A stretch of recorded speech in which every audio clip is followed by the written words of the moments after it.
Olá pessoal, TV Culticultura de hoje faz parte do VEDA, Videos Every Day in April. E você já viu aqui no canal o vídeo da Marie, e ela contou um pouco o que faz uma tatuadora, como é que é o dia a dia dela, não é? As coisas maravilhosas que ela faz.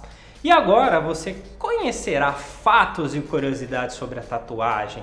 E depois de ver esse vídeo, você pode reunir a turminha, a família, para poder fazer um belo quiz sobre tatuagem. Mas antes, aproveita, né? Se inscreve no canal, ativa o sininho das notificações para você receber sempre as notificações de vídeos novos.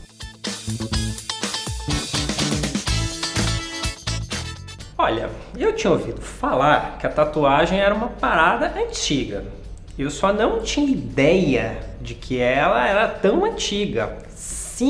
Mais de 5.000 anos. Essa é a data do registro mais antigo que se tem. Olha, se Jesus tem 2.000 anos e a tatuagem tem mais de 5, ela é 3.000 anos mais velha que Jesus. Ou seja, é muito milagre, não é? Em 1991, um casal de alpinistas, montanhistas, estavam passeando, gente rica, estava passeando nos Alpes, entre a Áustria e a Itália. E aí viram um corpo no gelo. E aí eles falaram, vamos ligar para alguém porque aconteceu alguma coisa. Aí fizeram lá os processos dos carbonos e tal, deu 5.300 anos aproximadamente. Quando eles analisaram o corpo, existiam várias marcas pelas costas e braços de tatuagens. O Homem de Gelo, que é o apelidinho dele, porque ele foi encontrado no gelo. E ele também tem o nome do lugar, que é o maciço de Otsal. Então ele virou o Homem de Otzi. Ele é o corpo mais antigo encontrado com marcas de tatuagem, tá? De expressão corporal, que muito provavelmente eram por questões ritualísticas e também medicinais. E você se achando moderninho porque tem tatuagem. Gente, no Egito Antigo, apenas as mulheres eram tatuadas. As regiões em que as tatuagens eram feitas eram nas regiões abdominais e no busto. Eram feitos em rituais de fertilização, para que elas engravidassem e tivessem uma boa gestação. No Império Romano, as tatuagens eram utilizadas para fins não nobres, né? O que eles faziam? Eles marcavam os escravos. Uma coisa horrível. Com o passar do tempo, aí as pessoas que hoje seriam a classe média brasileira começaram também a se tatuar porque virou uma coisa bacaninha. E mais do que isso, os soldados, eles passaram a tatuar cruzes porque em combates e batalhas eles poderiam ser identificados para serem, né, eventualmente se morressem, enterrados como cristãos. Bom, tudo isso no Ocidente, né? E no Oriente, como era? Pois é, no Oriente foram encontradas algumas múmias tatuadas lá na China. E as tatuagens eram feitas como forma de punição e de humilhação. Mas depois, na dinastia Tang, que não é o suco, os seres mitológicos eram tatuados de forma mais constante, assim, em maior quantidade. Mas a China, né, como é um país muito grande e muito antigo, tem várias culturas minoritárias em que a tatuagem é utilizada de diversas formas, como por exemplo de proteção às mulheres para elas não serem agredidas e de ritual de passagem da adolescência para a idade adulta. No Japão, assim como na China, aconteciam coisas similares. É uma arte também que você encontrava em múmias, né? Uma arte milenar, desenterrar as múmias e tinha muita gente que estava lá tatuada. E também a questão da representação da mitologia do país é muito presente desde sempre nas tatuagens. No período Edo ou Tokugawa, as tatuagens eram vinculadas aos criminosos, ao crime organizado. E como isso aconteceu lá entre 1600 e bolinha e 1800 e bolinha, o crime organizado é uma coisa muito antiga, não é? E não resolve aí como o pessoal está querendo resolver, não. Acaba o crime, só parte anticrime. Passando o período, né, ao longo dos anos, as tatuagens tiveram uma outra conotação no Japão. Eles passaram a ser símbolo de resistência contra a repressão do governo. E de símbolo de resistência e oposição, o crime organizado cooptou para si as tatuagens e começou a usar como uma simbologia para o grupinho, que é quando surgiu, sabe quem? A famosa Yakuza. Sabe? O crime organizado japonês, a Yakuza.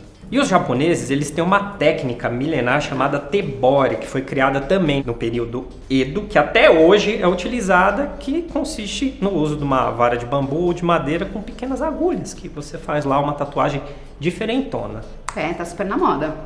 E na Índia, gente? Na Índia tem uma técnica muito antiga chamada Mendi, que são o quê? As tatuagens de rena. E essa técnica era relacionada ao universo feminino. Então, não tem muita documentação histórica sobre isso, por causa de uma técnica milenar chamada machismo. E aí, nas tribos africanas, tem uma outra técnica chamada escarificação, que é um negócio que deve doer muito, sabe? Que eles meio que vão raspando, colocando coisa lá no meio. Mas representa força, representa rituais de passagens. E também no Brasil, as tribos brasileiras, especialmente os caiapós, cainguás, carajás, também faziam tatuagens e escarificação, além de pintarem seus corpos nos rituais de passagem e nas tradições deles.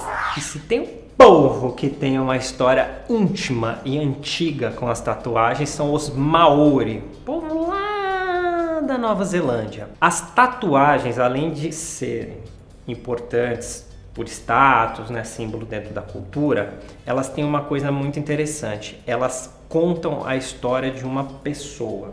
Sendo assim, elas são particulares e únicas. Você não vai ter... Você tem símbolos iguais entre as pessoas, mas a história que é contada, ela é particular de cada um deles. Entre os diversos tipos de símbolos e signos da cultura deles, eles montam então narrativas pessoais. Então você reproduzir isso, você chega lá, você fala, eu vou fazer uma tatuagem aqui para marcar que eu vim. Aí você vê uma pessoa, você fala, eu vou copiar aquilo, vai dar ruim. Você já deve ter visto ou ao menos ouvido falar no fofinho filme da Disney chamado Moana. No filme há um semideus. E aí, qual que foi a ideia da Disney, como ela sempre faz? Ela cria as coisas e faz pijaminha, faz fantasia, caneca, igual a gente. Só que aí pegou mal, porque justamente uma das fantasias, o pijaminha, tem a retratação daquelas tatuagens Maori. Aí o povo fala, pô, vai ficar ganhando dinheiro desrespeitando a gente? Aí eles tiveram que se retratar, pedir desculpas e tirar. E o termo, assim, tatuagem mesmo, sabe como a gente fala? Surgiu em 1769, quando o navegador polonês James Cook, aportou na Polinésia e ele percebeu lá que tinha uma galera com as pinturas nos corpos e tal. E ele descobriu um termo lá que é tatal, ou tatou.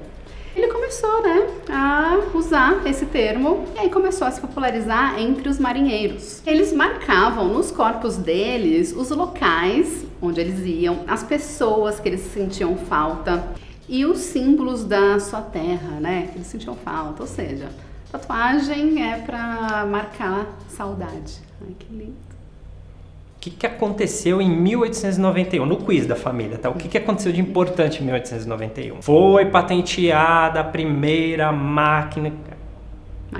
Foi patenteada a primeira máquina. Foi patenteada a primeira máquina elétrica de tatuagem. Foi criada pelo norte-americano Samuel O'Reilly, que patenteou lá nos Estados Unidos. Dali em diante, então, a tatuagem começou a ser mais comercial porque as técnicas foram evoluindo, os instrumentos foram evoluindo, as tintas foram evoluindo. E aí o que aconteceu? Os modos mais tradicionais passaram a ficar mais restritos a grupos identitários, a não ser agora, em 2019, que tudo que é antigo tá voltando aí, porque é a onda do vintage. E no Brasil? Quando começou a tatuagem comercial moderna? Moderna porque, né, os índios já faziam o que a gente faz hoje há muitos anos. Tudo, inclusive. 1959, ou seja, gente, é super recente. E quem trouxe isso foi um marinheiro dinamarquês que eu juro pra vocês que eu procurei no Google Tradutor para saber como se fala e é muito difícil, então a gente vai colocar aqui embaixo para você pesquisar mais sobre ele. Quando o Luke, né, apelidinho, ele chegou aqui onde? Em Santos, tinha um slogan dele, que era não é marinheiro se não tiver tatuagem. Todo marinheiro começou a se tatuar, não, mano, sou marinheiro. E aí começou a se popularizar. E nesta longa trajetória da tatuagem, ela já foi, sim, proibida diversas vezes. Por exemplo, na Europa, na Idade Média, aquele período maravilhoso que parece que nós estamos voltando a ele, ela foi proibida porque as tatuagens eram vistas como sinal de profanação. No Japão, como nós dissemos, após ser um símbolo de resistência, passou a ser proibido durante um grande período. Mas aí você deve pensar assim, não, hoje, 2019, estamos voando, tá tudo certinho, beleza, maravilha. Na maior parte do mundo, sim, você não vai ter muitos problemas para poder fazer sua tatuagem de uma maneira legal, correta. E você vai poder andar com ela exposta, mas ainda tem muito preconceito. Só que existem lugares no mundo que tatuagem é um problema, não só para quem vive lá, mas para você. Tem alguns locais que você precisa tomar certos tipos de cuidado. O Sri Lanka. A gente conhece pouco sobre o Sri Lanka. Muito pouco. Mas o Sri Lanka é budista. E eles levam isso muito a sério. E aí, anos atrás, não sei se 2014, 15 ou 16, foi mais ou menos nesse período, foi uma britânica pra lá com uma tatuagem no braço com o Buda representado, com uma flor de lótus e tal. O que eles fizeram? Deportaram ela. Eles não aceitam os tipos de representação porque pra eles é uma profanação. Então, tatuagem de Buda, que tá muito na moda, lá no Sri Lanka e em alguns outros países é um problema muito sério. Então, tome cuidado se você tiver uma exposta. E não chega lá já pedindo para fazer uma tatuagem de Buda, entendeu? Faz outra coisa. Vamos então às Coreias, porque lá ia dar uma a gente sabe que dá problema, a outra a gente não tinha tanta certeza. Na Coreia do Sul, para você ser um tatuador, você precisa ser médico. Você não pode ser um aventureiro, tem que ser médico formado.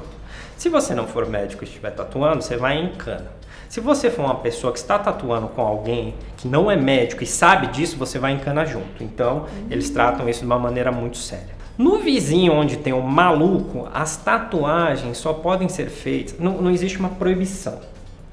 Mas existe um indicativo do que fazer, que você tem que fazer coisas ideológicas voltadas à família do Kim Jong-un. O que me faz pensar se essa moda pega aqui no Brasil, na Tailândia, que também é um país de maioria budista, assim como Sri Lanka.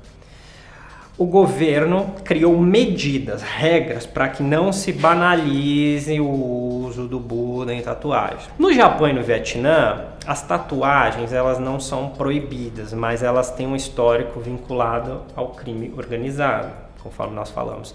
Então, pega muito mal ter tatuagem expostas. E aí nós temos a Dinamarca. Sim! O primeiro mundo, não que o Japão não for. Ou seja, mas Dinamarca, não é? Lá é proibido, por algum motivo, ter tatuagens no rosto, nas mãos e nos pés. Lembrando que o marinheiro que chegou no Brasil divulgando a tatuagem era de onde, gente? Dinamarquês. Culpa dele, talvez. E aí você tem os países do Oriente Médio, Emirados Árabes Unidos, Turquia e Irã, que, por questões religiosas, possuem seríssimas restrições com relação à tatuagem. E se você quiser ser muito engraçadinho, pensa bem se você vai fazer certos tipos de símbolos de algumas religiões, porque dá ruim. E se depois de todas essas histórias de tatuagens que a gente contou pra vocês, você ficou com muita vontade de fazer tatuagem, tem vários tipos, como por exemplo New School, geométrico, lettering, pontilhismo, biomecânico, realismo, tribal, minimalista, oriental, abstrato, aquarela, entre muitos outros, gente. Então assim, tem muita opção de tatuagem para você fazer, você pode inventar tatuagens também. Vai pesquisando, assiste ao vídeo da Marie, que ela dá várias dicas. Se você quiser fazer tatuagem, se você quiser ser um tatuador. E a gente fez aí várias pesquisas para fazer esse vídeo. E a gente vai colocar o link de alguns sites aqui para você poder pesquisar e saber mais sobre tatuagens. É isso aí, pessoal. Não se esquece de se inscrever no canal. Ativa o sininho para receber as notificações de todas as publicações que faremos em abril e para toda a eternidade. Dá um joinha aí. E fica de olho, porque nós voltaremos amanhã. E amanhã. E amanhã também. biomecânico, realismo, tribal, minimalista. Minimalisto! É nova essa aí. Mas e no Oriente, como que era? Na... Eu pensei numa coisa terra plana agora. Eu achei que você estivesse tirando alguma mosca. Não, foi.